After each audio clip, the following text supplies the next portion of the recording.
Yes, yes. 2010 Elantra with a purple steering wheel. And we're gonna pull out the radio, I think. Or try to. Already started. Get in the corner. Started with this guy. Finished with the heavy duty one. Slowly pry it out. Slowly. Slowly. And then you unplug stuff. Do not unplug the airbag wire and then start the car. Can't do that. Computer's gonna say I don't like that. So there you have it. 1, 2, 3, 4, and the radio pops out. And there is a new dash kit for this car. I've done this before. Actually, I think there's a plug and play unit too. Maybe I'll find that as well.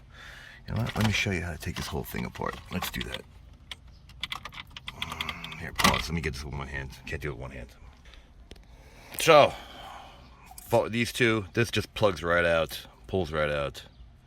This one, you gotta pull a little fight to it, but she'll come out. 1 gone, 2 gone, 3 gone, 4 gone, and then we pull. Now, all you gotta do is unplug, and there you have it. So, like it, don't like it, share it, don't share it, subscribe, don't subscribe. Thanks for watching.